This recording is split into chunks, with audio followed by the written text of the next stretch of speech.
¿Están viendo ya mi presentación? Sí. Okay. Sí, ya se ve. Bueno, esta es una imagen que les puse para hacer un recordatorio respecto a la circulación entre el corazón y pulmones, la oxigenación de la sangre, recordando que el lado derecho del corazón recibe, como está marcado, en una sola dirección el flujo sanguíneo venoso a través de las venas cavas, craneal y caudal, o anterior y posterior, llena el ventrículo, perdón, el atrio termina de llenar el ventrículo y saca la sangre hacia las arterias pulmonares para que se oxigenen los pulmones. Una vez que se oxigenan los pulmones, la sangre regresa a el atrio izquierdo a través de las venas pulmonares. Este a su vez llena el ventrículo izquierdo y el ventrículo izquierdo lo saca a todo el organismo a través de la aorta. Este circuito que nosotros vemos en 4 cámaras solamente está en los mamíferos. Tenemos animales acuáticos como los batracios, los reptiles, los quelónidos, que ellos, este septo interventricular que estamos viendo no lo tienen completo, es decir, tenemos el septo interventricular, que es una porción muscular, y después tenemos una porción membranosa, que es la que se fusiona con los grandes vasos, con la arteria pulmonar y con la arteria carótida. En el caso de esos animales, ellos no tienen completo el septo interventricular, por lo tanto su corazón funciona como si tuviera nada más 3 cavidades. Es decir, entra la sangre venosa, ocupa las 2 cavidades, sale por la pulmonar, y en el momento en que sale de la pulmonar, ingresa la sangre arterial en sentido inverso, llena los ventrículos y es expulsado a través de la aorta. ¿De acuerdo? Es el mismo ciclo: contracción auricular, contracción ventricular y relajación, o sístole atrial, sístole ventricular y diástole, pero solamente en 3 cámaras. En esta imagen podemos ver del lado derecho un quelónido, una tortuguita con su caparazón abierto, donde vemos el corazoncito y las grandes arterias. Y del lado izquierdo vemos un esquema en donde tenemos en amarillo a los 2 atrios, ¿sí?, el derecho y el izquierdo, y vemos que solamente se nota o pareciera que hay un solo ventrículo, porque el septo interventricular no es completo. ¿Por qué en estos animales no es completo? Bueno, primero porque no han logrado una evolución suficiente, son poiquilotermos, es decir, adoptan la temperatura del medio ambiente, y por otro lado su circulación, su piel es capaz de absorber oxígeno, y entonces se oxigenan de manera directa algunos tejidos cuando están en el agua. Por otro lado, la forma de sus organismos les requiere de que sus órganos sean tubulares, es decir, que tengan forma de tubo, que sean más alargados que los mamíferos, y eso no podría ocurrir si tuviesen 4 cavidades. Esto que estamos viendo ahorita es el ultrasonido. Ustedes pueden ver, este ultrasonido es de una boa. Aquí está, boa macho. Les voy a activar el video para que lo puedan ver y puedan tener una idea de cómo es que se realiza esta circulación.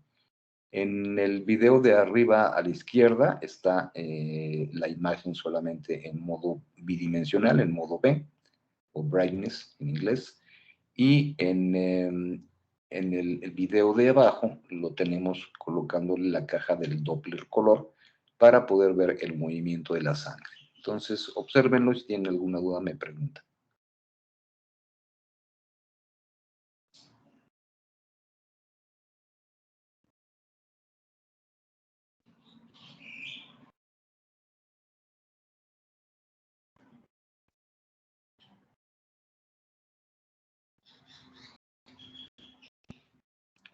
En el video de acá abajo vemos en azul la circulación sanguínea que se aleja del corazón y en rojo la circulación sanguínea que se acerca al corazón, es decir, estamos hablando de la circulación venosa en azul y la circulación de sangre oxigenada o arterial en rojo.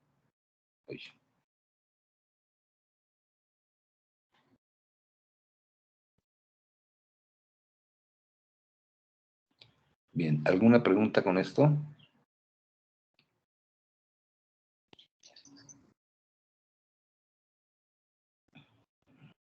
¿De dónde se está haciendo el ultrasonido? ¿Del corazón o de qué parte de la boa? Perdón, no te has conseguido escuchar por el ruido. ¿De dónde se está tomando el ultrasonido? ¿De qué parte de la anatomía de la boa? ¿De qué parte de la anatomía del agua?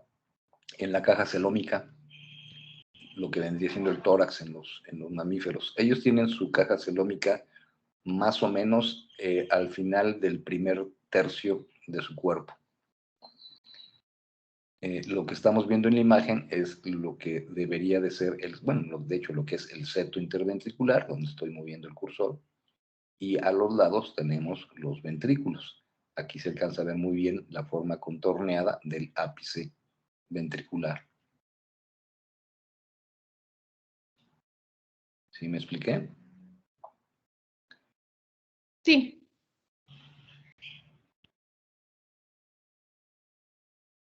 Ok. Bueno, así como hablamos de las arterias, aquí tienen la información respecto a las venas, cómo es que se bifurcan, salen del corazón grandes venas, o más bien entran al corazón grandes venas, y conforme se van alejando del corazón, se van volviendo o tornando cada vez más pequeñas hasta llegar a los capilares venosos, ¿sí? Para que pueda haber un retorno venoso apropiado. La idea de que vayamos de gran calibre a menor calibre es exactamente el mismo que en la sangre arterial. La sangre sale con una presión del lado izquierdo del corazón y conforme se aleja del corazón va perdiendo fuerza, va perdiendo presión. Entonces se van cerrando, se van haciendo más pequeños los vasos capilares, los vasos arteriales, perdón, de manera de que se sostenga una presión mínima, una presión media arterial, para que ella pueda dar origen al retorno venoso en el mismo sentido. Capilares muy pequeños, vénulas, venas de pequeño calibre, mediano calibre y gran calibre. De esa manera se realiza la circulación.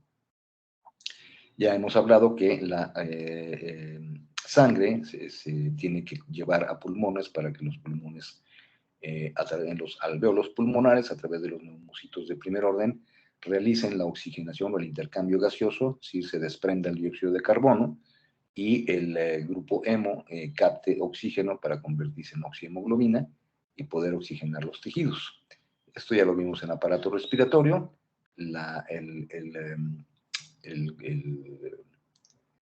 alvéolo pulmonar, ¿sí? Que es un cerquito de tejido fibroso que está rodeado por capilares o por lechos arteriales en color rojo y venosos en color azul, de manera de que se pueda llevar a cabo el intercambio gaseoso, y aquí estamos viendo el interior, ¿no? Vienen los eritrocitos dentro del capilar, ¿sí? Algunos desprenden el dióxido del carbono a través de la membrana de los neumocitos de primer orden y captan el oxígeno para de esa manera hacer el intercambio gaseoso a nivel alveolar y después pasar a las diferentes cavidades del corazón para hacerlo circular a todo el organismo.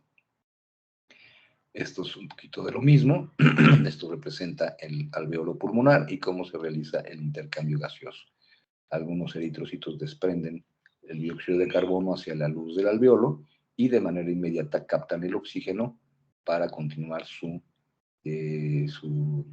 recorrido, ¿no? Entra sangre del lado izquierdo, la sangre viene del ventrículo derecho a través de la arteria pulmonar y pasa al lado derecho del corazón, al lado izquierdo del corazón, ¿sí? A través de los capilares arteriales hasta llegar al atrio izquierdo para poder circular. De esto también ya habíamos platicado. Esta particularidad o esta propiedad la tienen gracias a que los eritrocitos, las células rojas de la sangre, tienen una proteína que se llama grupo hemo, que es esta que tenemos aquí, y este grupo hemo es capaz de captar oxígeno para convertirse en oxihemoglobina o bien en captar CO2 para convertirse en bioxihemoglobina, un carboxihemoglobina. Esos gases se fijan en esta proteína, la cual es muy susceptible de, por contacto con las células de los neumocitos de primer orden, y fuerzas de intercambio iónico, poder realizar el desprendimiento de estos gases y poder realizar el intercambio. De igual manera, aquí lo tenemos como las células sanguíneas rojas, los eritrocitos, son capaces de realizar este intercambio gaseoso y a través de las arteriolas y de las vénulas. De esto ustedes lo vieron en biología celular, lo vieron en bioquímica, ya habíamos platicado, sí, como una molécula de glucosa se combina con 6 moléculas de oxígeno, a esa oxidación le produce 6 moléculas de agua, 6 moléculas de dióxido de carbono y desprendimiento de energía. Eso es la respiración celular. Por eso es tan importante el oxígeno en nuestro organismo. Y por eso es tan importante eliminar correctamente el dióxido de carbono para que no se autointoxique, digamos, el organismo. Sabemos que el dióxido de carbono entre el 5 y el 10% va a estar disuelto en plasma y es el que va a utilizar el páncreas para convertir en ácido carbónico y en bicarbonato. El resto, el 90 al 95, tiene que ser eliminado a través de la respiración. Bien, entonces, ¿qué es la sangre? Bueno, hay quienes consideran o hablan de que la sangre es el tejido más abundante o más grande del organismo. Si lo consideráramos un tejido, sería totalmente cierto. Tenemos sangre circulando por dentro de las arterias y las venas, pero también tenemos sangre circulando por fuera de ellos en los espacios intersticiales.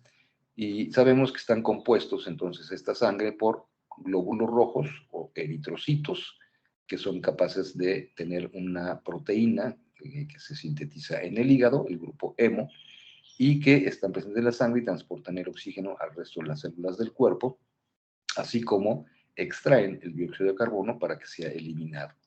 La sangre, por lo tanto, es un humor circulatorio conectivo especializado o un tejido conectivo especializado que está compuesto por 2 fracciones, la parte líquida, que sería el solvente, que es el plasma sanguíneo, y la parte sólida o los solutos, que serían las células. Glóbulos rojos, glóbulos blancos y plaquetas son los principales. En términos médicos se relaciona a la sangre como hemo o hemato, porque viene del griego aima, que se utiliza para hablar de sangre. Esto ya lo platicamos en varias ocasiones. Su función principal es proveer de nutrientes, oxígeno y glucosa a todos los tejidos, en el caso de cerebro y de corazón, de lípidos además. Aquí nos lo dice, también permite que las células de distintas sustancias como aminoácidos, lípidos y hormonas sean transportados y la sangre circula alrededor. Voy a quitar esto, a ver si. Alrededor de los pulmones y el cuerpo a través de vasos sanguíneos gracias a la acción de bombeo del corazón.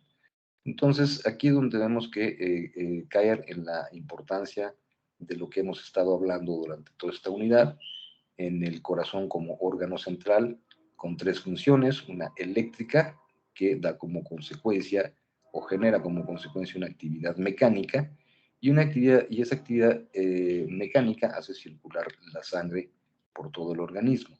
Esta función eléctrica y mecánica se ve compensada, se ve regulada a través de la capacidad que tiene el propio corazón de secretar hormonas autócrinas y parácrinas de manera de que se autorregule de manera humoral.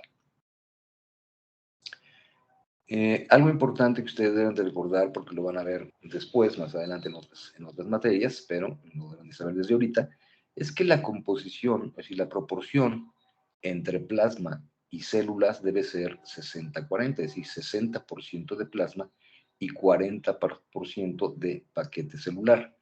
Este paquete celular, ya dijimos, aquí tendríamos una franja que es de glóbulos blancos y una franja de glóbulos rojos. ¿Por qué está separado? Si ustedes dejan la sangre en un tubito y lo dejan durante algún tiempo, las células más pesadas, que en este caso son los glóbulos rojos por la proteína del grupo hemo, se precipitaría al final. Después, por peso, quedarían los glóbulos blancos y el sobrenadante es el plasma. Esto lo vemos cuando se toman muestras de sangre sin anticoagulante, en donde la sangre no coagula y entonces es capaz de precipitar de esta manera. Y la idea de ese toma de muestras, de ese tipo de muestras, es precisamente que nosotros podamos separar y extraer el plasma para poder medir o cuantificar o verificar diferentes hormonas o sustancias suspendidas en el mismo. Y de manera similar poder extraer los diferentes tipos de células, las células blancas, y poder verificar la cantidad que hay y las características de los diferentes tipos de leucocitos. Ya todos lo saben, pueden ser granulocitos, pueden ser eosinófilos, basófilos, etc. Y también la cantidad de plaquetas. Y en cuanto a los glóbulos rojos, pues poder determinar su volumen, su tamaño, la concentración de hemoglobina que tienen, etcétera, todas y cada una de sus características, que eso se ve en hematología, y nos sirve para poder verificar que este tejido que está circulando en el aparato circulatorio tenga las características apropiadas para que los individuos podamos transportar oxígeno y eliminar dióxido de carbono y todos los nutrientes y productos de desecho celular. Si nosotros cortáramos un capilar arterial, nosotros veríamos esto, veríamos un glóbulo rojo, veríamos glóbulos blancos y veríamos, no sé qué pasó aquí, perdón, y veríamos las plaquetas. ¿Okay? Es que tiene, okay.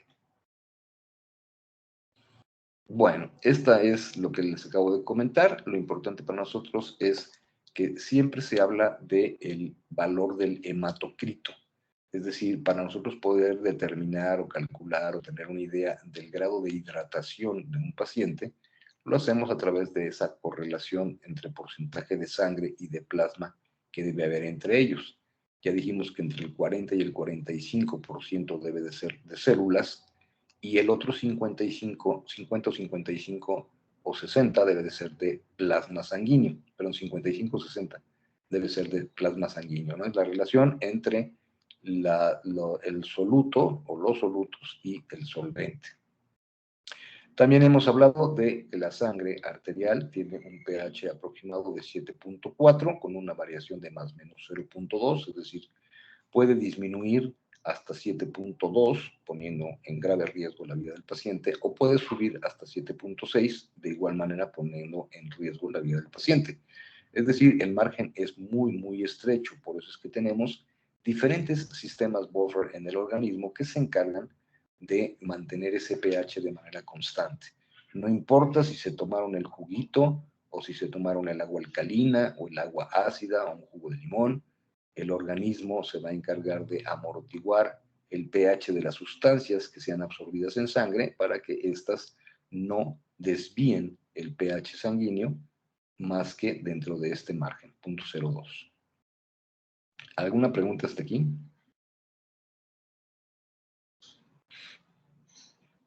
Sí, había dicho una palabra que era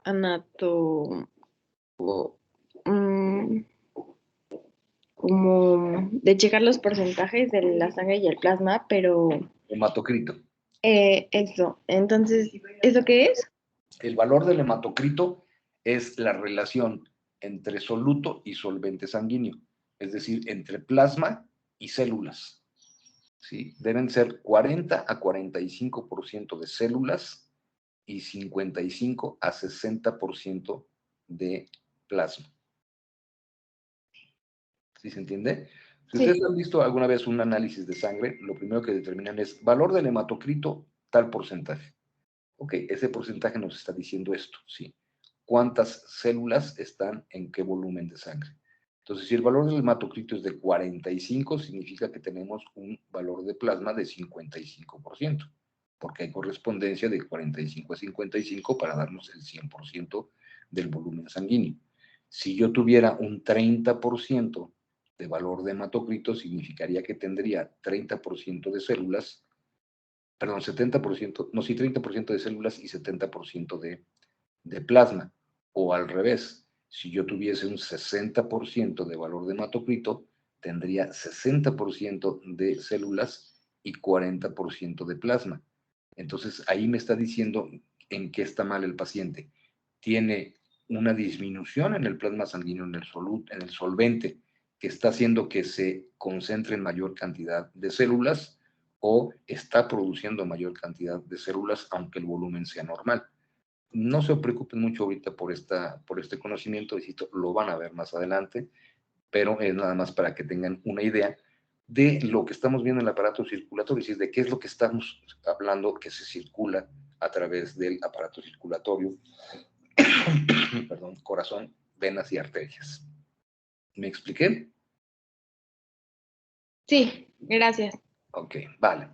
Entonces, aquí está. Esto ya supongo que lo saben, es nada más para que ustedes lo tengan y lo repasen. ¿Dónde es que se producen los hematíes o las células rojas? Ya saben, en la médula de los huesos. Sabemos que hay animales como las aves que tienen solamente médula en los huesos pequeños, principalmente en los huesos de la cadera, es decir, ¿cómo se llama? En el sacro, ¿sí? Porque sus huesos largos, como fémures y demás, son huecos, no tienen médula para poderles permitir el vuelo, ¿no? Pero en la mayoría de las especies domésticas tenemos los huesos rellenos, digamos, de médula, y esa médula, que está conformada por eritroblastos, células madres, son capaces de producir eritrocitos. Los eritrocitos pasan al hígado y el hígado les inserta, por así decirlo, el grupo hemo, y entonces este grupo hemo ya queda, o este eritrocito ya queda funcional. En cuanto a los glóbulos blancos, sabemos se producen por la lisis del timo en el momento del nacimiento. Esas células del timo viajan hacia los nódulos linfáticos o linfonodos, en donde se siembran, y a partir de ahí entonces se van diferenciando esas células de timo, van diferenciando los diferentes tipos de células blancas, como pueden ser eosinófilos, basófilos, neutrófilos, etcétera, etcétera, y nos proporciona el sistema inmune del organismo, ¿no? Las plaquetas son sumamente importantes porque recuerden que ellas, conocidas como trombocitos, son quienes se encargan de poder fijar, adherir a los glóbulos rojos con los glóbulos blancos y con ellas, de manera de que establecer tapones o bien formar cicatrices en un momento dado, ¿no? ¿Para qué? Para la restauración de los tejidos o para evitar las fugas en arterias o venas. ¿Sí me expliqué? Sí, bueno, tengo, ¿qué huesos los aves producían los glóbulos rojos? Tenemos dos tipos de aves, ¿no? Las aves que no vuelan, en las que parcialmente tienen médula en sus huesos largos, por ejemplo, las avestruces. Si tú fracturas el fémur de un avestruz, vas a ver que tiene un poco de médula, no la cantidad que tiene un mamífero, pero sí hay, pero mayor cantidad que la que tiene un gorrión, por ejemplo. ¿De acuerdo? Entonces, las aves regularmente, las aves que vuelan, que tienen capacidad de volar, sus huesos largos, fémures, radios, cúbitos, etcétera, etcétera, todos esos huesos largos están huecos, no tienen médula para que se llenen de aire y aligeren el peso del animal cuando vuela. Pero las aves terrestres o los mamíferos sí tenemos médula en nuestros huesos. ¿Me expliqué? Sí. Ok. Bueno, esto es para que tengan una idea, para que desde hoy tengan un conocimiento general. Estas son las células de las que estamos hablando, que deben de ser 40-45% del componente sanguíneo. Tenemos los eritrocitos y acá tenemos las células blancas, ¿no? Los monocitos, neutrófilos, eosinófilos, basófilos. Recuerden que el nombre que reciben estas células blancas depende de la tinción, de la capacidad que tengan para fijar tinción o bien del tamaño o forma que ellas presenten. Tenemos aquí las plaquetas, luego otras células que son los macrófagos y al final los eritrocitos. Es una tabla comparativa para que podamos tener una idea del tamaño o las diferencias de tamaño que tienen las diferentes células, de acuerdo, como siempre en fisiología, a la función que van a realizar. Una célula que es altamente fagocitante, es altamente destructora de microorganismos, es mucho más grande que una célula que solamente circula dióxido de carbono u oxígeno, o bien las que solo sirven para fijar y formar trombos, ¿no? Que serían las plaquetas. ¿Sí me expliqué?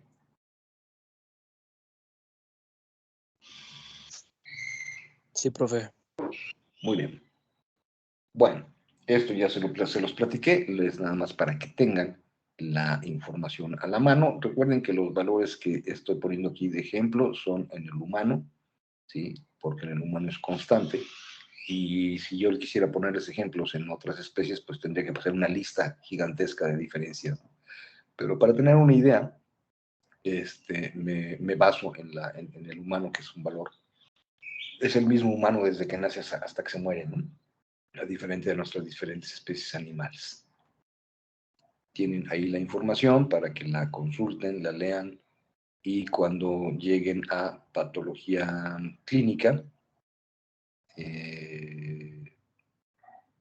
ya tengan un conocimiento previo, ¿no? Van a llevar patología general, patología sistémica y patología clínica. Bueno, más de lo mismo, la hemoglobina, la proteína hemo, como se inserta en las células rojas y cómo transporta el oxígeno. Los glóbulos blancos que les acabo de comentar, que forman el sistema inmunológico, estos los deben de ver en inmunología, pero bueno, ya tienen una idea de ellos, sumamente importantes para nosotros en la clínica poder determinar qué está pasando, o que nos ayuden a determinar qué está pasando en el organismo, si hay una infección viral, si la infección es bacteriana, si la infección es parasitaria, si hay una anemia, qué tipo de anemia hay, en fin, todas las variaciones que pueden tener eh, la sangre de los animales. Es una microfotografía donde se diferencia el glóbulo blanco, obviamente al centro, y los eritrocitos. Las plaquetas, ya les comenté, o trombocitos, para qué es que sirven, ya lo platicamos.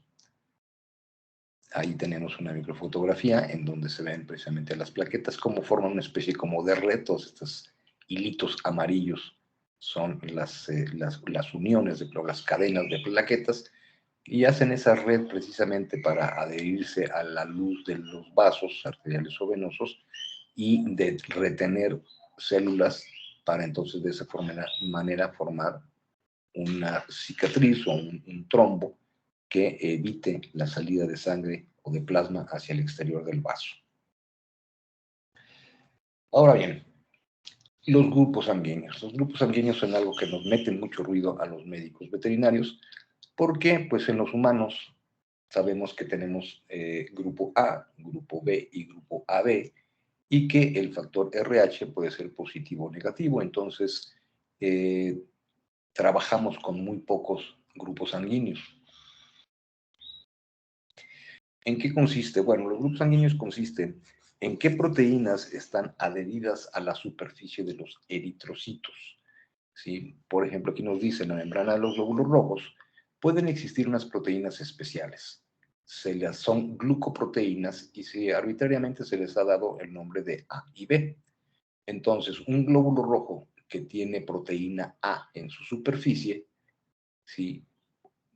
No tiene proteína B, o puede tener A y B, y entonces tendremos así los tres grupos, el grupo A, el grupo B y el grupo AB, ¿de acuerdo?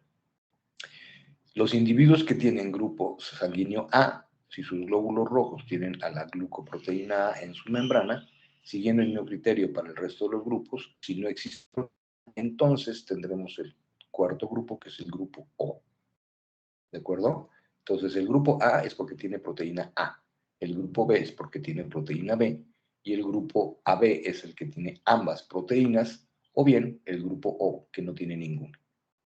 ¿Sí me expliqué? Sí. Muy bien. Entonces, ¿qué son estas proteínas? Bueno, estas proteínas corresponden a lo que se denomina antígenos, si son proteínas que pueden ser reconocidas.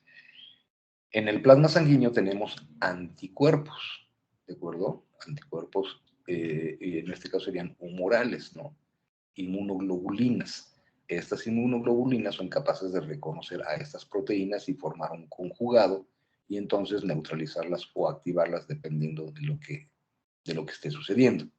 Entonces nos dice, evidentemente, en un individuo del grupo A no puede tener anticuerpos contra sí mismo, ¿de acuerdo? Porque eso no sería viable. La sangre coagularía, ¿ok? Lo mismo un B no puede tener anticuerpos anti-B. De manera que entonces, en los humanos, ¿cómo lo tenemos? Bueno, los individuos A tendrían anticuerpos anti-B. Los individuos B los tendrían anti-A. Los individuos AB no tienen anticuerpos y los individuos O tienen los dos tipos de anticuerpo. ¿Sí me explico? Por eso es que cuando nosotros vamos a donar o nos van a donar sangre, se tienen que realizar las pruebas de compatibilidad. Cuando nosotros pensemos en hacer una transfusión sanguínea en un animal, principalmente los perros y los gatos, tenemos que hacer pruebas de compatibilidad, porque en ellos hay mayor número de grupos sanguíneos y hay características muy, muy diferentes que son más complicadas que en el humano. Para que lo podamos ver de una manera gráfica, vamos a pensar, en este caso nos habla de glóbulos rojos, los grupos A expresan proteínas, ¿sí? Que es el antígeno A. El grupo B tiene a los antígenos B, que aquí se pusieron como triangulitos, y los grupos AB tienen de los dos, a diferencia del grupo A, que no tiene ninguno, ¿de acuerdo? Pero en el plasma, los A van a tener anticuerpos anti-B, los B anticuerpos anti-A, los AB no tienen anticuerpos y los grupos O tienen anticuerpos contra los dos, contra A y contra B. De esta manera se establece este cuadrito en el caso de los humanos, en donde tenemos al receptor y al donante, ¿sí? Entonces, nosotros tenemos que un donante de tipo A con un receptor de tipo A, sí está bien. Un donante A con un receptor de tipo B no está bien, ¿sí? Va a coagular, y así sucesivamente, ¿no? Nosotros podemos cruzar la información de los diferentes grupos sanguíneos entre donante y receptor y saber si son compatibles o no son compatibles. Ahora bien, ¿qué pasa en nuestro caso con los tipos de sangre en los caninos? Voy a hablar de caninos y de felinos porque en otras especies animales es rarísimo, dificilísimo el que podamos realizar este tipo de procedimientos clínicos, hacer una transfusión sanguínea. Yo no digo que es imposible, pero no es común. ¿Por qué? Porque son animales de producción en donde la clínica está más limitada.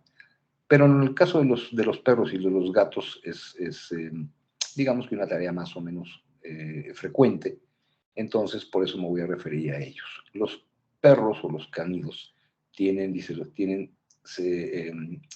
enumerada la sangre de acuerdo al antígeno eritrocítico del perro, es decir, el DEA, ¿sí? Es Dog Erythrocyte Antigen. Este DEA es la clasificación que se da, así como vimos que había A, AB, A, B y AB en el humano. Bueno, pues esos antígenos del perro son diferentes y se clasifican de acuerdo a esta DEA. ¿Qué quiere decir? Aquí tenemos la tabla, ¿sí? Tenemos la nomenclatura actual y la nomenclatura anterior, en donde anteriormente se trataba de clasificar como los humanos, pero se vio que son tantos los grupos sanguíneos que esto no era posible, y entonces se optó por la clasificación de la DEA. Tenemos DEA 1.1, 1.2, 3, 4, 5, 6, 7 y 8. Estos son los tipos sanguíneos que pueden, o las proteínas de superficie que expresan los eritrocitos en el perro. Y nos da una incidencia, es decir, del 100% de los perros, el 40% de ellos va a tener DEA 1.1, el 98% va a tener DEA 6, el 45% DEA 7 y así sucesivamente. Cualquiera pensaría, bueno, pues si el 98% va a tener DEA 6, pues entonces solamente es un 2% el que no los tiene. Me voy con la idea No, porque aquí también hay otro 98%. Entonces aquí no podemos saber si tienen DA4, si tienen DA6 o tienen los dos. Y si en el peor de los casos nos toca un paciente que tenga un grupo sanguíneo diferente que estos dos que son los más abundantes. ¿De acuerdo? Como yo no puedo predecirlo, entonces siempre debo de hacer pruebas de compatibilidad sanguínea antes de hacer una transfusión. En cuanto a los gatos es un poquito más simple y por lo tanto entonces se utiliza el mismo sistema que en los humanos, se utiliza ¿sí? El sistema de grupo sanguíneo AB. Es decir, el sistema B consiste en 3 diferentes grupos sanguíneos, que ya los vimos, el A, el B y el AB. Hay otro grupo recientemente que se ha llamado el Milk Antigen, ¿sí? Sin embargo, aún no ha sido bien clarificado cuál es su función y cuáles serían sus incompatibilidades. Sigue estando en estudio. Lo que sí debemos tener en cuenta es que el tipo de sangre más deseable de nuestros donadores es el DA1.1, que sea con factor RH negativo, ¿ok? En el DA1.1 negativo puede donar tanto a los negativos como a los positivos. Por esta razón es que son poco probables las incompatibilidades de sangre en una primer donación, en una primer transfusión. Es decir, si no podemos hacer el chequeo de grupos sanguíneos, que deberíamos de hacerlo, básicamente estamos hablando de que la primera transfusión es muy poco probable que produzca reacciones de respuesta porque aún no han sido reconocidas los antígenos con los anticuerpos. Sin embargo, la sangre de tipo DA1.1 positiva no debe de desecharse. ¿Por qué? Porque un porcentaje considerable de las poblaciones de perros, en lugar de ser DA1.1 negativos, que son la mayoría, pueden ser positivos. Y aquí es donde entra entonces la idea de que tenemos que hacer siempre antes de una transfusión, tenemos que hacer una prueba de compatibilidad. Las pruebas de compatibilidad se pueden hacer muy simples. Es cuestión de, en una laminilla, en un portaobjetos, poner una gotita del donante y otra gotita del receptor. Y con un palillo moverlos suavemente y ver si se forman coagulitos, ¿sí? Entonces no hay compatibilidad.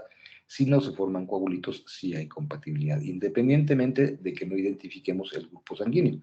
Sencillamente lo que estamos sabiendo ahí es si hay una reacción de incompatibilidad o no. ¿Sí me expliqué? Sí, nada más que Sí, tengo profe. Ok. Bueno, ahora bien, ¿cuáles son las características para realizar una transfusión? Bueno, los perros deben de estar en 25 kilogramos, ¿sí? Es decir, yo no puedo pensar en un chihuahueño de 300 gramos para que sea donante de sangre, para nada. Tiene que ser un perro de 25 kilogramos. ¿Por qué?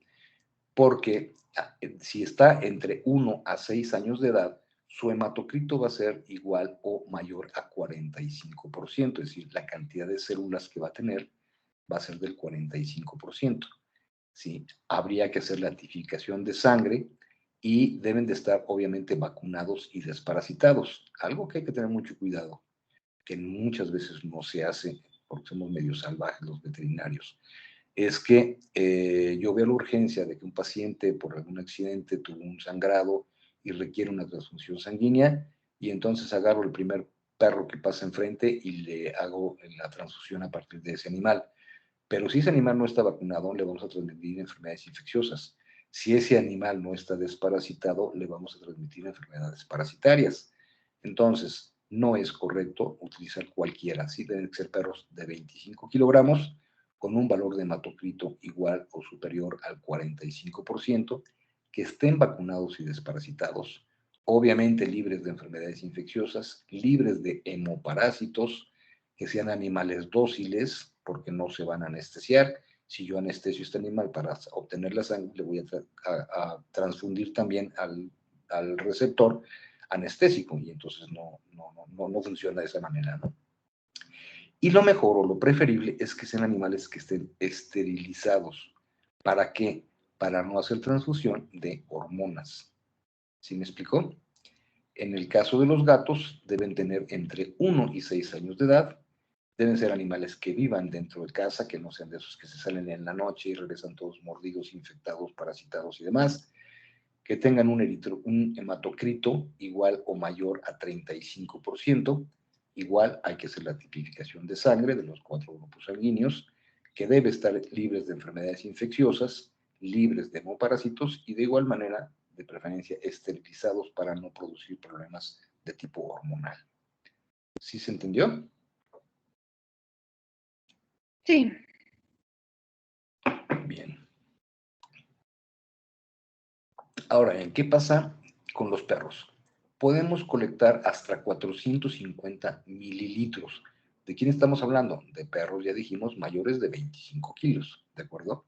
Entonces, sería prácticamente lo mismo que en un humano, 450 mililitros. En los humanos se pueden recolectar hasta 500. Esto es por sesión. En el caso de los gatos, los donadores felinos pueden donar entre 10 y 12 mililitros por kilogramo, depende de lo que pesen, por cada sesión, con un máximo de 60 mililitros. Oye, el volumen es muy pequeño, sí, pero los animales también son muy pequeños, ¿sí? Entonces no perdamos en cuenta la proporción de pesos y de tallas. ¿Cada cuándo pueden donar sangre? Cada 90 a 120 días. ¿De acuerdo? Si tienen que pasar entre 3 y 4 meses para dar tiempo de que el volumen sanguíneo se restablezca en los donadores y no les ocasionemos problemas por estar haciendo esta función de donar sangre. ¿De acuerdo?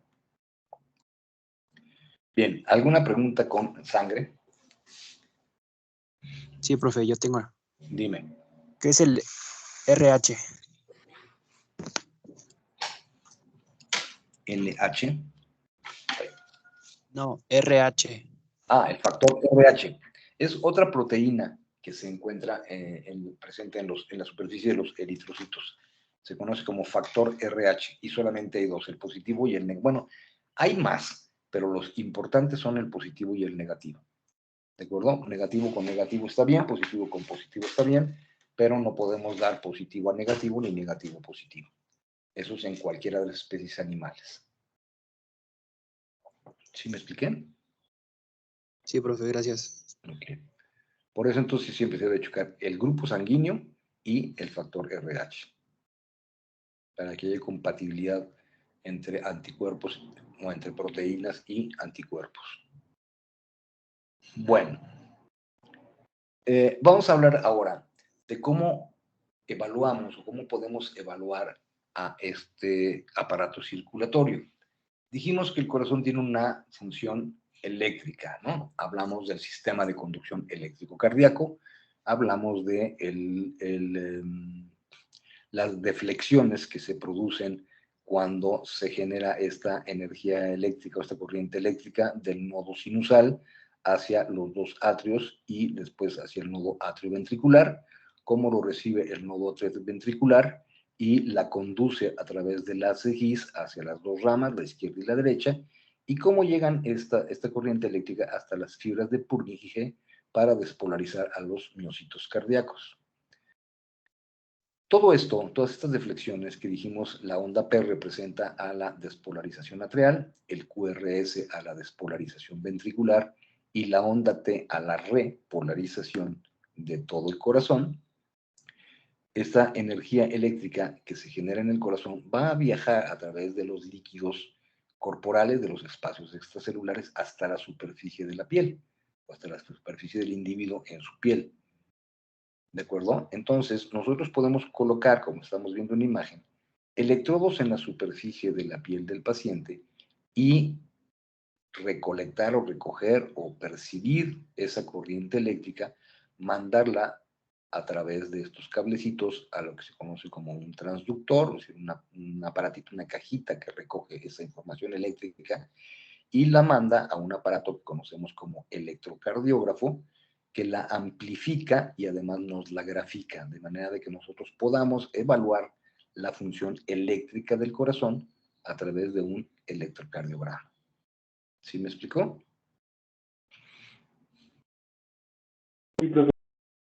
Ok. ¿Cómo es que se genera este trazo electrocardiográfico? Ya hablamos de que hay la apertura y cierre de diferentes canales en la membrana celular, de manera de que entran diferentes iones, esos diferentes iones producen diferentes potenciales eléctricos y entonces hacen que las células pasen de un potencial de reposo a un potencial de acción. En el caso del marcapasos, ¿sí? En el nodo sinusal, ya hablamos de que los canales de sodio están permanentemente abiertos. Entonces, este sodio está constantemente entrando y saliendo y por eso se realiza una despolarización espontánea que no sucede en ninguna otra parte del organismo, a menos que el nodo atrioventricular esté supliendo al sinusal, y entonces él también podría hacerlo. Pero en condiciones normales, el nodo sinusal es el único conjunto de células capaces de despolarizar de forma espontánea, sin necesidad de un estímulo, por esta característica. Ya habíamos hablado que tenemos el nodo sinusal en el sitio de unión entre las venas cabo, la cava craneal, y el atrio derecho, que de ahí manda ramas hacia el atrio izquierdo, hacia el propio atrio derecho, y conduce hacia el nodo atrioventricular, que estaría un poquito más arriba. Esta imagen es inexacta. Una vez que lo recibe el nodo atrioventricular, este se despolariza y entonces se conduce la electricidad hacia las ramas derecha e izquierda y terminan en las fibras de Purkinje en cada uno de las células musculares cardíacas. ¿De acuerdo? Entonces, notemos en la imagen, en este GIF, cómo cuando se despolariza el nodo sinusal manda hacia los dos atrios la corriente eléctrica, pero también le envía hacia el nodo atrioventricular. Esto genera la onda P. Después, en el paso entre un nodo y otro, tenemos una línea isoeléctrica, ¿de acuerdo? Que es Q, es decir, el intervalo que hay entre P, que sería atrios, y Q, que serían el septo interventricular. Una vez que se alcanza el nodo atrioventricular, este despolariza a los dos ventrículos y entonces nos forma el complejo QRS. ¿Ok? Una vez que se contrajeron los ventrículos, entonces todo el corazón se relaja y se repolariza, formando la onda T. ¿Sí está claro? Sí. Ok. Entonces, estos serían dos ondas de despolarización, o dos ciclos cardíacos, ¿sí? Una despolarización atrial, una despolarización ventricular y una repolarización. Otra despolarización atrial, otra despolarización ventricular y otra repolarización. Es importante que recordemos, ¿sí?, las letras que se le asignaron a cada una de estas deflexiones porque se ocupan para determinar el funcionamiento del sistema eléctrico cardíaco. La onda P, dijimos, está compuesta la mitad por el atrio derecho, la mitad por el atrio izquierdo. Después tendríamos el septo interventricular, los ventrículos derecho e izquierdo, y después tendríamos la repolarización del corazón. ¿Ok? ¿Para qué me sirve tener esta imagen? Bueno, porque yo puedo medir qué distancia hay entre R y la siguiente R y R, etcétera. Y entonces yo puedo determinar la frecuencia cardíaca de manera exacta, cosa que no sucede cuando usamos el estetoscopio porque nuestro oído nos puede engañar, el ruido ambiental nos puede engañar, pero si yo estoy midiendo la frecuencia cardíaca por intervalos RR, entonces esta medición o esta medida de la frecuencia cardíaca va a ser totalmente exacta. Estos son dos registros electrocardiográficos, son ejemplos de registros electrocardiográficos en los que dicen, wow, es que hay un montón ¿cómo se llama?, de onditas, ¿no? Bueno, lo que pasa aquí es que podemos tener registros electrocardiográficos como este, que es un perro, en el que tengamos algo de ruido, lo que se llama ruido, ¿no? O sea, vemos el P, el QRS y vemos la onda T, pero vemos después mucho ruido. ¿Qué pasa aquí? Pasa que el voltaje que está recibiendo el aparato nos está metiendo ruido. Lamentablemente, la corriente eléctrica en todo nuestro país tiene picos de voltaje, ¿sí? Tiene variaciones en ese voltaje y entonces nos puede meter este tipo de ruido. Esos son artefactos que no debemos tener en consideración, ¿de acuerdo? Pero lo que sí podemos ver en nosotros, lo pueden ver ustedes, y quiero que ustedes mismos me digan, el ritmo es constante, es decir, entre R y R hay el mismo espacio que entre el siguiente R y R, y el siguiente, o hay diferencia. ¿Cómo lo Para ven? mí es constante. Bastante que, perdón. Constante. No, constante. Ah, constante. Ok, vamos a ver si es cierto. Tenemos que el papel está milimetrado, ¿de acuerdo? Tiene cuadritos milimétricos. Cada 5 cuadritos chiquitos forman un cuadro grande, ¿ok? Entonces, nosotros podemos medir, aquí tenemos un cuadro grande, 2 cuadros grandes, 3 cuadros grandes, es decir, tenemos 3 por 5, 15 cuadritos chiquitos, 16, 17, ¿de acuerdo? 17 cuadritos chiquitos entre un R y el otro R. Acá tenemos 3 y 5, 8. Y 5, 13. Y 2, 15. Contra 17. No es constante. Acá tenemos 3, 5, 13, 16. Tampoco fue constante. Ahora chequen el que sigue. Tenemos 2 chiquitos, 5 chiquitos, 10, 12 chiquitos, 17 chiquitos, más 3, tenemos 20. ¿De acuerdo? ¿Sí me expliqué? ¿De Hay, cuánto está conformado un cuadro grande? hay diferente número de cuadritos entre cada RR. ¿Sí? Eso nos dice que este corazón tiene una arritmia. Es decir, su ritmo no es constante. Su ritmo no es constante. ¿De acuerdo? Cuando un ritmo no es constante, entonces es arritmia. ¿Sí me expliqué? Sí, yo nada más tengo duda en el cuadro grande de cuántos cuadritos chiquitos está conformado otra vez.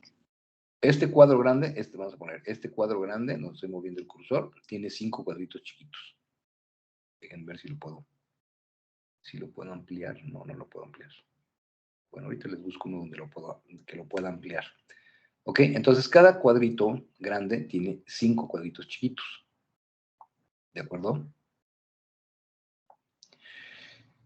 ¿Para qué nos sirve esto? Bueno, nos sirve, ya dijimos, para saber si el paciente es rítmico o arrítmico. Nos sirve para saber en dónde se originó ese ritmo. Y en este caso tenemos ondas P presentes, aunque acá no se ven muy bien, pero aquí sí se ve muy clara la onda P. Por lo tanto, el origen es en el nodo sinusal. ¿Sí? Siempre debe haber ondas P precediendo al QRS. De manera que entonces, aunque es una arritmia de origen sinusal. ¿De acuerdo? Después tenemos el QRS y después tenemos T. Algo curioso en nuestros animales, bueno, en un humano, las ondas T siempre deben de ser positivas. En nuestros animales pueden ser positivas, pueden ser negativas o, como estamos viendo aquí, puede ser bifásica. Si el primero baja y luego sube. ¿Sí? Tiene 2 fases. En cualquiera de las 3 formas de la onda T en los animales es normal, cosa que en el humano no. ¿Por qué? Porque es diferente la posición, porque es diferente el tipo de togas, porque es diferente la anatomía y por lo tanto la fisiología. Pero como médico veterinario general, yo a vista, es decir, con ver un registro electrocardiográfico, yo puedo determinar primero si, insisto, se originó el nodo sinusal, si se despolarizaron bien los dos atrios, si se despolarizaron bien los ventrículos y si se está repolarizando el corazón. Después puedo determinar la frecuencia cardíaca y puedo ver si es rítmico o es arrítmico. ¿De acuerdo? Si yo encuentro a un paciente con una frecuencia cardíaca demasiado alta, es decir, tiene taquicardia, entonces ese paciente hay que averiguar por qué tiene taquicardia. Si tengo un paciente que tiene bradicardia, entonces hay que averiguar por qué es que tiene bradicardia. Y si tiene, como en este caso, arritmia, de igual manera hay que averiguar por qué es que tiene arritmia. Entonces, yo, médico veterinario general, sí, debo de fijarme en un registro electrocardiográfico si el paciente tiene un un ritmo normal, tiene taquicardia, tiene bradicardia o tiene arritmia. Si cualquiera de estas condiciones se dan, taquicardia, bradicardia o arritmia, yo tengo que canalizarlo con el cardiólogo. ¿De acuerdo? ¿Por qué? Porque ese corazón no está trabajando normal, no está generando y conduciendo impulsos eléctricos de manera normal. Entonces yo ya soy capaz de determinar o de diagnosticar un paciente cardiópata. No puedo definir cuál es el problema que tiene, para eso está el cardiólogo, pero sí soy capaz de determinar si está bien o está mal. ¿Sí me explicó?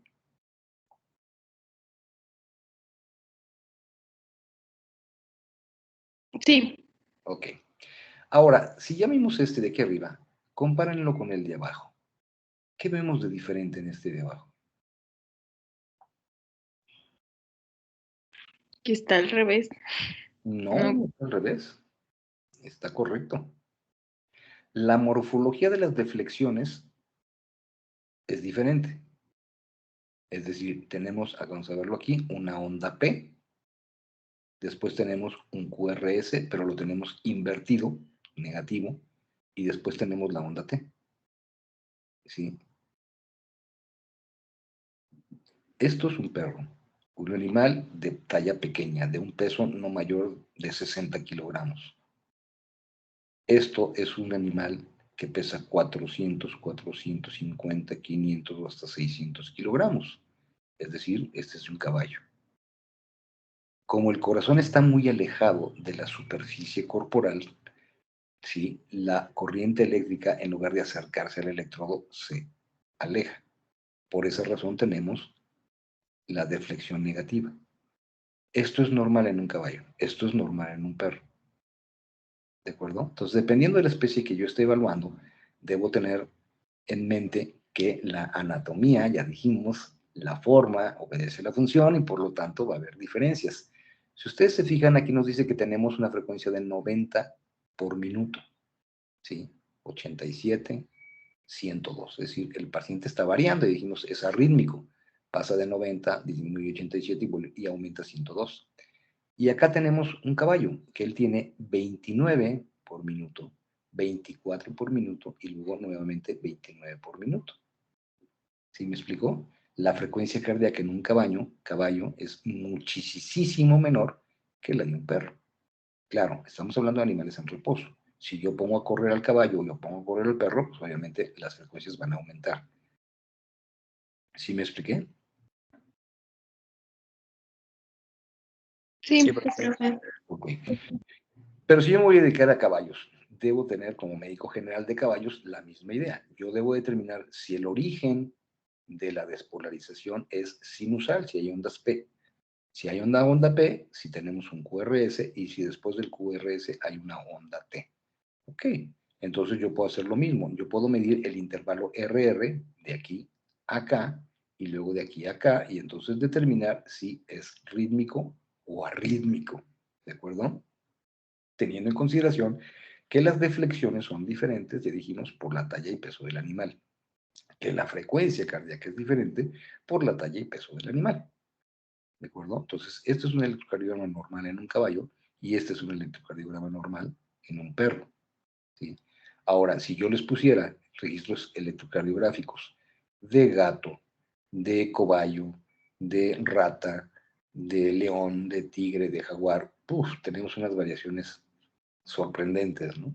¿Por qué? Porque son diferentes especies animales con diferentes anatomías, metabolismos, fisiologías, etcétera, etcétera, etcétera, etcétera. Por eso es que la medicina veterinaria y en este caso la cardiología veterinaria son más difíciles que las del humano. En el humano, sea niño o sea anciano, las deflexiones son exactamente iguales, lo que se modifica es la frecuencia, pero las características morfológicas de un trazo electrocardiográfico siempre va a ser el mismo. Es la misma especie con las mismas características. Nosotros la tenemos más complicada porque tratamos con diferentes especies animales. ¿Sí me expliqué? Ok. Sí. Bueno, eso es en cuanto al electrocardiograma. Entonces, yo como médico, ustedes como médicos generales, ¿cuándo van a indicar que se realice un electrocardiograma? Cuando ausculten a un paciente y escuchen que ese paciente tiene taquicardia, bradicardia o arritmia. ¿Sí? No, es que yo escucho un soplo. No, no, no. El soplo es otra cosa. Ya dijimos, el soplo es cuestión mecánica, son válvulas. Si el paciente tiene trastornos eléctricos, conduce muy rápido, taquicardia, conduce muy lento, bradicardia, o no conduce de manera regular, arritmia, entonces el problema es eléctrico. Por lo tanto, el estudio apropiado es la electrocardiografía. Si acompañado de los cambios eléctricos yo logro escuchar algún soplo o alguna alteración de tipo mecánica, entonces tengo que mandar los dos estudios. Tengo que hacer imagenología y tengo que hacer electrocardiografía. ¿Me explico? Hay una prueba para cada función del corazón. Entonces, en imagenología, nosotros podemos tener las radiografías, ¿sí? Tomamos una radiografía del paciente y lo centramos el rayo sobre el tórax y entonces podemos ver la silueta cardíaca. Esta es la silueta cardíaca, ¿ok? De entrada, yo lo que tengo que ver en una radiografía de tórax es que el corazón nunca debe descansar sobre el esternón. Si ustedes se fijan, entre la silueta cardíaca, lo blanquecino, y el esternón se ve una pequeña raya negra. ¿Sí la notan? Sí, profe. Sí. Esa pequeña raya negra que es aire, ¿de acuerdo? Entonces me dice que este corazón no está descansando sobre el esternón. Después, nosotros debemos verificar, este es el diafragma, que está separando la cavidad abdominal de la cavidad torácica. Este animalito ahorita está en inspiración, ¿no? El diafragma está, perdón, en expiración. El diafragma está comprimiendo los pulmones para sacar aire. Bueno, yo debo verificar que esta silueta cardíaca, que es esto es la bolsita, ¿no? Es el pericardio y el pulmón. Pero la silueta cardíaca es esta, donde estoy moviendo el cursor. No esté rozando con el diafragma, ¿de acuerdo? Entonces, son las dos características que como médico general yo debo observar en toda placa radiográfica de un paciente. ¿Su corazón descansa sobre el esternón? ¿Sí o no? ¿Su corazón roza con el diafragma? ¿Sí o no? Si no, no hay problema. El problema aquí de este paciente es respiratorio. Aquí se ve meramente, ¿no? Sus pulmones como están alterados. Pero si yo veo que el corazón descansa sobre el esternón o roza con el diafragma, entonces este corazón está aumentado de tamaño y tengo que remitírselo a un cardiólogo, ¿de acuerdo? Para que nos determine qué es lo que está pasando. Porque aquí solamente vemos silueta, es decir, vemos el corazón por fuera. Yo no puedo saber qué está pasando en el interior del corazón con esta imagen. Sí sé que este corazón está alterado o que no está alterado. ¿Me explicó? Lo mismo en la vista ventrodorsal. Recuerden que siempre en radiología se deben tener por lo menos dos vistas del mismo órgano para que no se nos engañe la vista. Pero aquí vemos lo mismo, ¿no? Está el diafragma y el diafragma no roza con el corazón, con la silueta cardíaca. ¿Ok? Pero nosotros vemos aquí el ventrículo, perdón, el corazón derecho y acá vemos el corazón izquierdo. Vemos que está ocupando, como ya hablamos de anatomía en las clases anteriores, está ocupando un tercio más o menos de la caja torácica. Pero aquí vemos algo que no es normal. ¿Sí lo ven? Esto que se está viendo aquí. Esto Sí, es lo como que una yo bolsita, ¿no? exacto. Se ve aquí como si un abultamiento, ¿no? Una masa o algo. Bueno, yo no puedo saber en esta vista si estoy viendo la sobreposición de los grandes vasos en el corazón o realmente tiene un tumor o tiene algo ahí, ¿no? Entonces yo por eso siempre necesito la vista lateral. Cuando yo veo la vista lateral y estoy viendo que el corazón francamente roza con el diafragma y el corazón descansa sobre el esternón, y vemos aquí la trayectoria de la tráquea, en donde la tráquea está siendo desplazada hacia dorsal, entonces yo estoy viendo que hay algo aquí que no está bien. Si estoy confirmando en la vista lateral que lo que vi en la adentro dorsal es una anatomía o una silueta anatómica anormal de un corazón. ¿De acuerdo? ¿Qué tengo que hacer? Bueno, remitírselo al cardiólogo. ¿Y por qué se lo voy a remitir al cardiólogo? Pues porque es el que sabe hacer estudios y es el que tiene el equipo apropiado. Ustedes pueden hacer ultrasonido de corazón con cualquier aparato de ultrasonido. El problema es que los aparatos de ultrasonido, aunque todos nos pueden proporcionar imágenes, las imágenes, primero, no son tan fieles como, ni son susceptibles de medirse, y serían imágenes cualitativas más no cuantitativas. El aparato para realizar estudios de corazón, el aparato de ultrasonido para realizar estudios del corazón se llama ecocardiógrafo. Sí, es un ultrasonido, pero es un ultrasonido con un software especializado que nos permite ver perfectamente con mucha claridad las estructuras internas del corazón, pero además nos permite medirlas, es decir, nos permite cuantificar. ¿De acuerdo? ¿Por qué no todos tienen un ecocardiógrafo? Porque un ecocardiógrafo cuesta el doble de un aparato o el triple de un aparato de ultrasonido normal.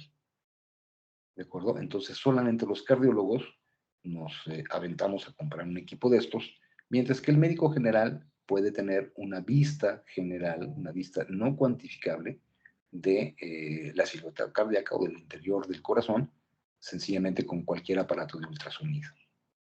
¿Me explico? Sí. Ok.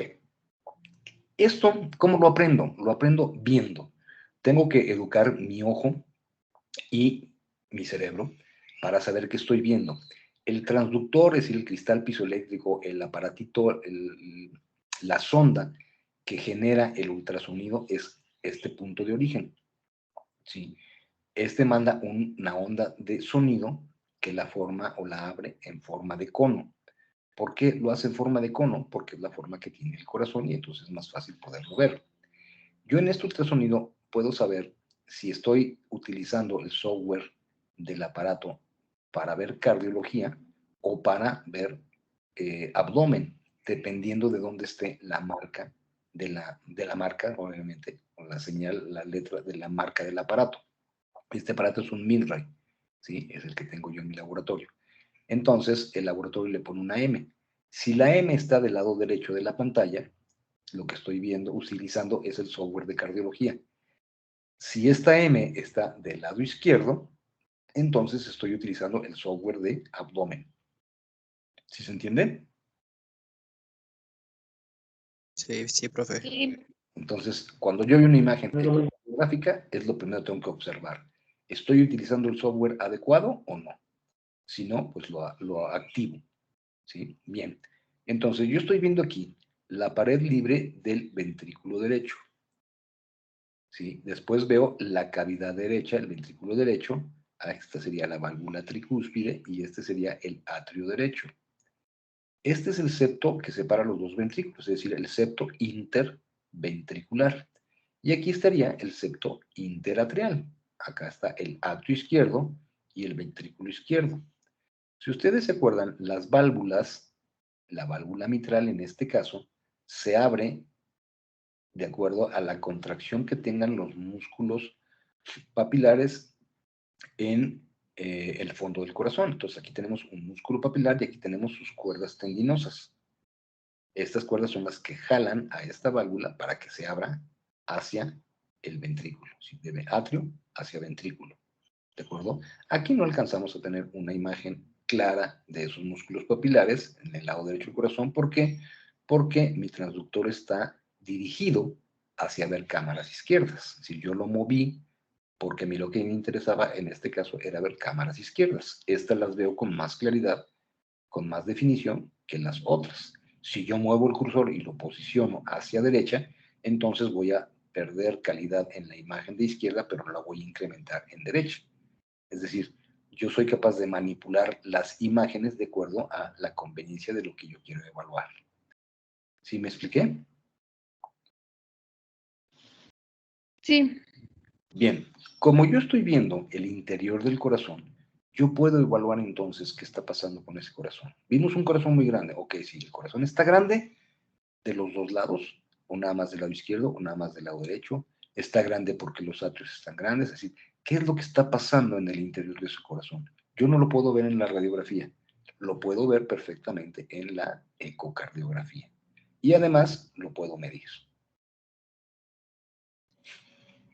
Bueno, hay otras técnicas en las que podemos evaluar diferentes características o condiciones en los corazones. Este es un corazón aislado de cobayo, en donde hay unas técnicas en donde se mandan anticuerpos que se adhieren a diferentes proteínas, estructuras, y estos tienen una emisión de energía eléctrica que nos hace ver cómo estamos viendo el corazón. Entonces yo puedo hacer cortes histológicos y puedo visualizar diferentes estructuras. Claro, estamos hablando de a nivel de laboratorio cuando se hace experimental, ¿no? En un animal íntegro se puede hacer algo similar, que es la tomografía por emisión de positrones.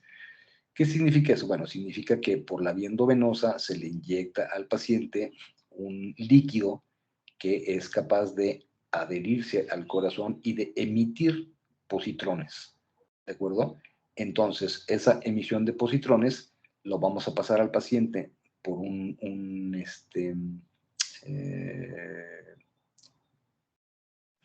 se me fue la bien, por el equipo de resonancia, de tomografía, por un tomógrafo, y entonces el tomógrafo va a captar a esos positrones y nos va a configurar una imagen. Esto ya es muchísimo más avanzado de lo que deberíamos de estar manejando, porque estamos viendo fisiología, pero bueno, es la parte de la fisiología aplicada, ¿no? El por qué necesitamos aprendernos bien la cardiología, perdón, la fisiología y aprendernos bien la anatomía, obviamente, ¿sí? Para poder, como en este caso, distinguir, vean aquí, las arterias coronarias, los vasos coronarios, ¿sí? Y poder identificar un atrio del otro y poder identificar un ventrículo del otro. Esta es otro tipo de técnica que se llama autorradiografía. Aquí lo que se hace no es pasarlo por un tomógrafo, sino que se incuba el corazón, un corte, un tejido del corazón, se incuba en un medio que tenga anticuerpos, se fijan los anticuerpos y estos emiten radiación que se ponen contra una placa radiográfica y entonces nos crea esta imagen, ¿no? Todo esto es a nivel experimental, ¿de acuerdo? Bueno, ¿cuáles son las implicaciones clínicas? Es obvio pensar que si tenemos animales que tienen problemas como por ejemplo que más que perro parece cerdito, un paciente exageradamente obeso, este paciente obeso como un humano obeso va a tener diferentes patologías.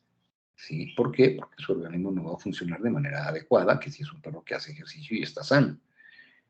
Podemos tener pacientes que tengan normal su corazón, vean aquí, no roza, no descansa sobre el esternón, no roza con el diafragma, o podemos tener, como en este caso, un paciente en el que el corazón descansa sobre el esternón y roza con el diafragma, ¿sí? Y podemos tener pacientes que por insuficiencia del corazón, porque no funciona, porque el corazón no es suficiente, no funciona bien, se puedan generar, como en este perrito que estamos viendo, un problema de ascitis, ¿no? Un problema de exceso de líquido suelto en la cavidad abdominal y que obviamente ese líquido pues hace presión hacia cavidad torácica y entonces el animal no puede respirar adecuadamente, incluso puede caer en paro respiratorio o paro cardíaco, o los dos. Por lo tanto, pues se tiene que drenar esa cavidad abdominal. Pero no basta con drenarla, hay que resolver el problema de origen. Si este líquido se generó por una falla cardíaca, primero tengo que corregir, o de manera paralela tengo que corregir el problema cardíaco y además aliviar la presión en este paciente para que respire de manera apropiada. ¿Sí me explicó? Sí. Bueno, ok. Vean, por ejemplo, este es un ejemplo, ¿sí? Es un video de un pacientito que tiene algo. No les voy a decir qué hasta que lo vean y quiero que lo vean. Junior, ven. No, Lucas, hazte para allá. Ven. No, déjalo.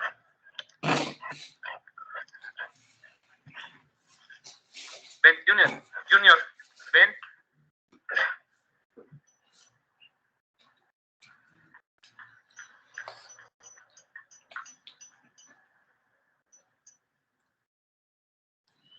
¿Ya recuperó la movilidad? ¿Sí vieron? No tenía movilidad en el tren posterior y de repente la recupera.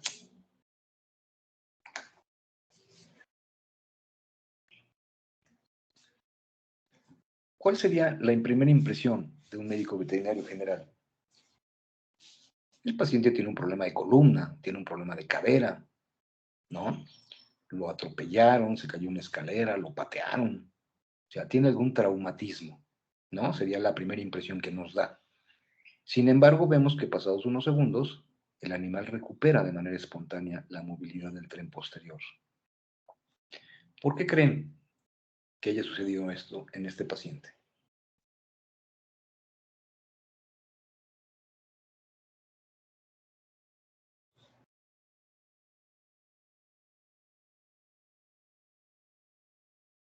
Por una consecuencia secundaria del corazón. Por una insuficiencia del corazón. Si el cerebro está recibiendo poca cantidad de sangre, poco oxígeno, entonces el propio cerebro, que es el centro de comando de nuestro organismo, va a desconectar, por así decirlo, al resto del cuerpo. Entonces lo que hace este cerebro es dice, no me llega poco oxígeno, le voy a quitar oxígeno al tren posterior. Si no me funciona, se lo quito al tren anterior, a la porción anterior.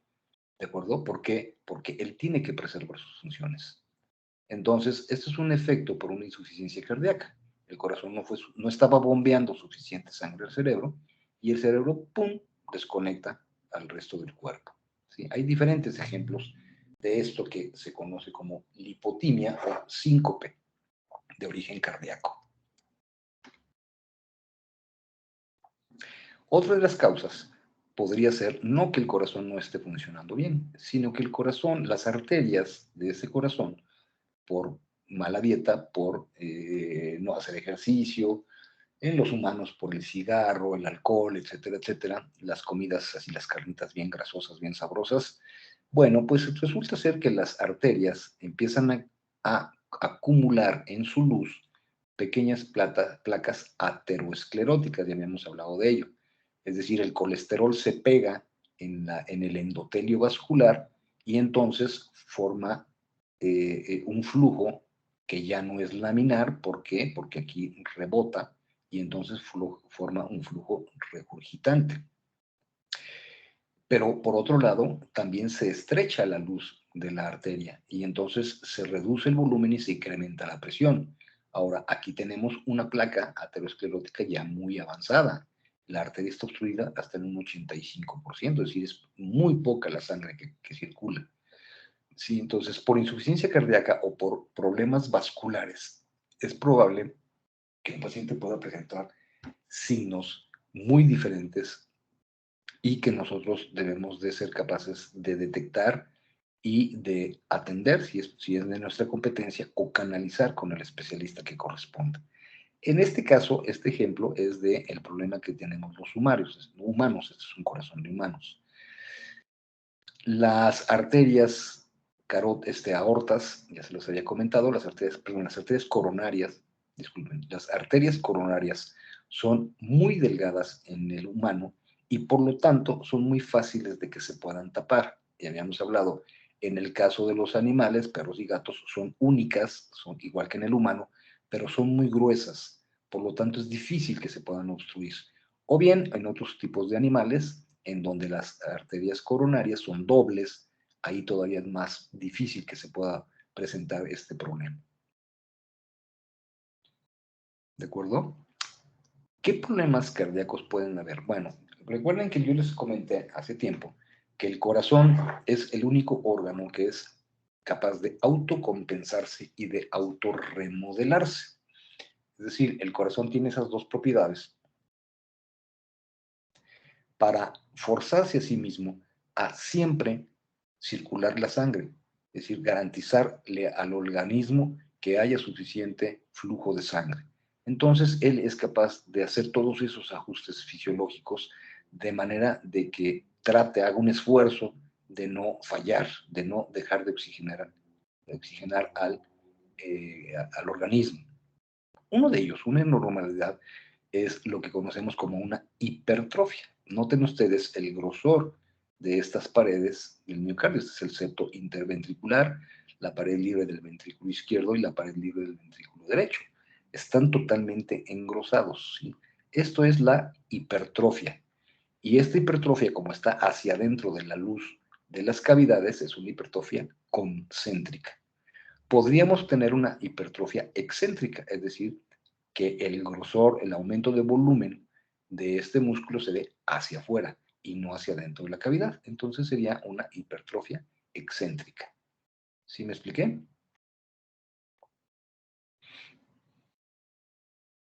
El corazón abajo es el que tiene hipertrofia, ¿verdad? Sí, de hecho es el mismo corazón. ¿Sí? Pero digamos que si lo abríamos por la mitad, lo veríamos de esta forma. ¿Sí? Entonces, cuando yo veo engrosadas, aumentadas de tamaño la masa muscular de los ventrículos y me reduce la cavidad, la hipertrofia es concéntrica, es decir, hacia el centro. Cuando yo veo las cavidades normales en tamaño, pero el grosor está hacia afuera, entonces la hipertrofia es excéntrica. Son de las remodelaciones que puede tener el corazón, tratando de ¿qué? Tratando de generar mayor masa muscular para tratar de expulsar la sangre, el mayor volumen a la mejor presión de sangre. No siempre lo logra, ¿sí? Y entonces aquí es donde debemos de intervenir los cardiólogos para ayudar a este corazón a recuperar lo más posible su volumen y su forma.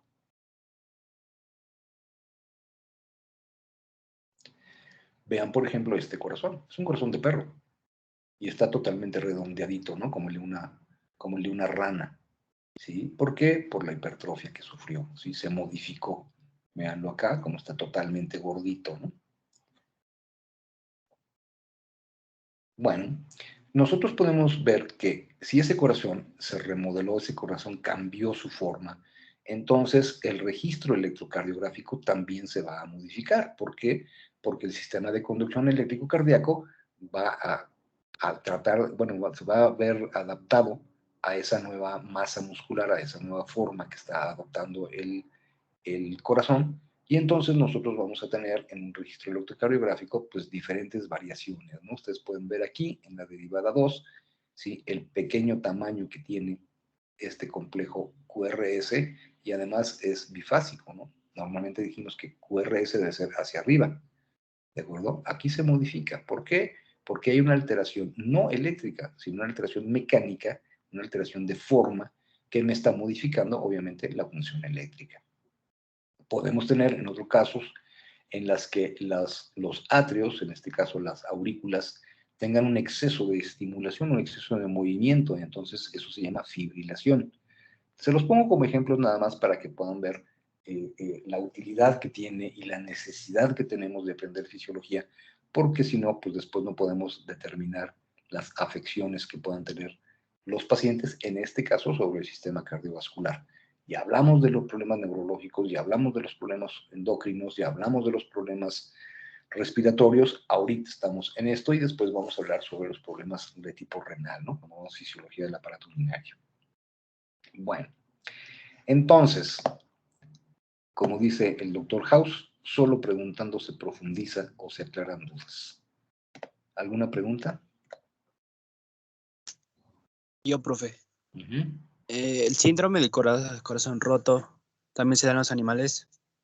Es el síndrome de Takotsubo, ¿sí? Es mucho más frecuente en los humanos. Los animales, los perritos principalmente, sí lo llegan a padecer cuando son animales abandonados, cuando son animales en los que se muere el propietario, y el sufrimiento que tiene el animal lo lleva a un estrés, que ya hemos hablado de ello cuando vimos sistema nervioso. Entonces, esa modificación en la conducción eléctrica del sistema nervioso modifica obviamente la función cardíaca y lleva al deterioro del corazón.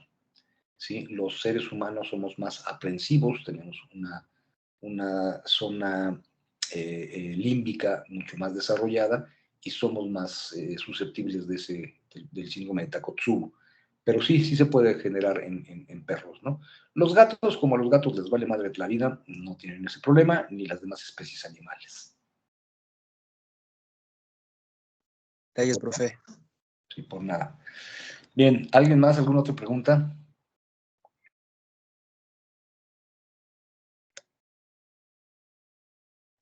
Bueno, con esto concluimos con la unidad de fisiología del aparato cardiovascular. Y pues la próxima, tienen esta semana, lo que resta de esta semana y la próxima semana para que lo lean, lo estudien y regresando del puente hagamos examen. ¿De acuerdo? Entonces, que como lo hemos venido haciendo, voy a generar el examen, lo voy a poner la liga en en Teams para que ustedes puedan presentar su examen el lunes. Déjenme ver qué fecha es.